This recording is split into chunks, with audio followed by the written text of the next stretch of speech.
I know you must be shocked. Matthew, you're a Christian apologist, and you think that the famous atheist Richard Dawkins is wrong? Yes, bold move, I know, but I think Richard Dawkins is wrong.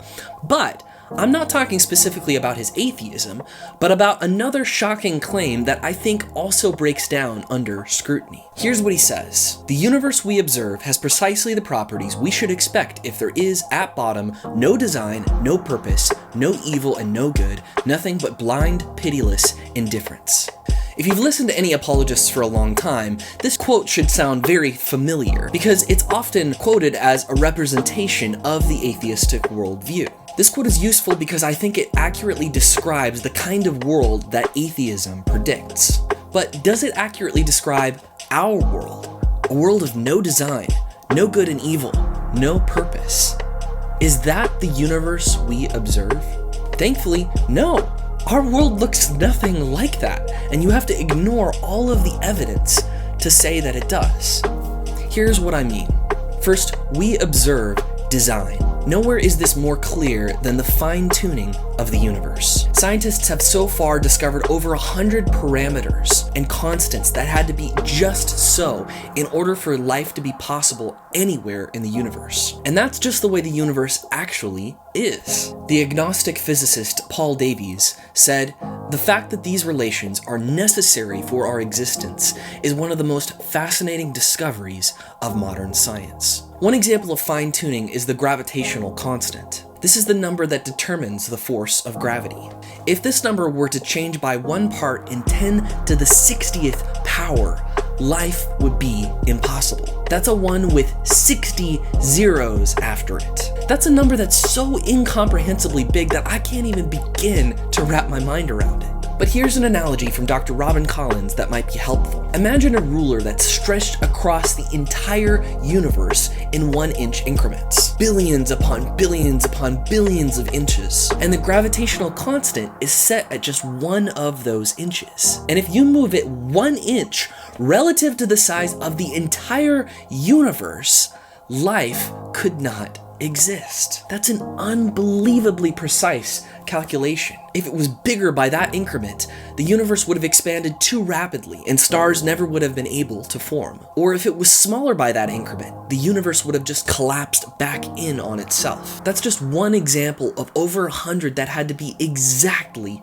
right. We did not get that lucky. So fine-tuning is powerful evidence that the universe we observe has been intentionally designed by someone who cares about our existence. Second, we observe good and evil. When I meet an atheist or someone who doesn't believe in God, I often ask them, do you believe that anything is objectively wrong? By objective or universal, I mean that this action would be wrong no matter who does it, no matter what culture they're in, no matter what time period, and no matter what they believe. People often start by resisting this until we get to specifics. Is theft absolutely wrong?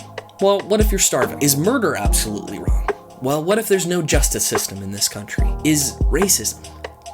Is rape absolutely wrong? The more specific we get, the harder it is to defend the idea that these things aren't absolutely universally wrong, no matter what the culture says. The conclusion for any rational person is inescapable. Right and wrong exist, and it's not defined by us. C.S. Lewis realized this when he was an atheist.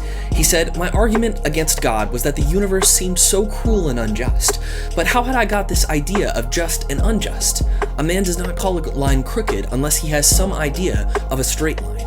Consequently, atheism turns out to be too simple." So it was the realization that evil truly exists that, at least in large part, helped Lewis to accept the reality that there needed to be a divine source for morality. And similarly, when most of us look at murder and genocide, we know that these are truly evil. At most, in an atheistic universe, we're left with preferences. Where do we get this category of universal evil that transcends cultures and boundaries, if not from God? So the good and evil that we observe is powerful evidence for God. Third, we know that our lives have a purpose. We can't really live pretending like our lives are meaningless. We know that people are valuable, and even the way that we talk reveals that. We say that diet and exercise are good for you, and drugs are bad for you. For what about you? For your purpose, for your life, for your flourishing.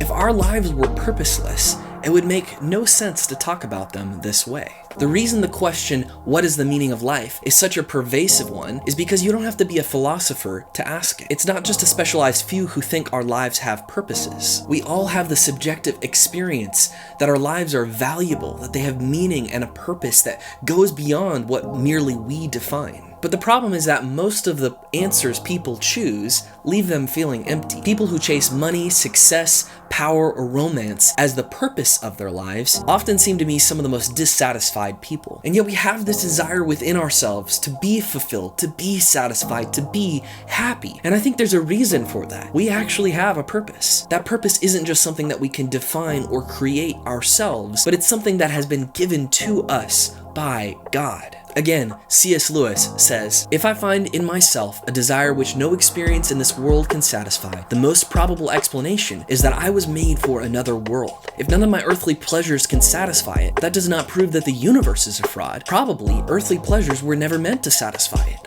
but only to arouse it, to suggest the real thing." So the evidence from our lives is clear. The universe we observe has precisely the properties we should expect if there is, at bottom, design, purpose, both evil and good. Nothing but loving, divine intentionality.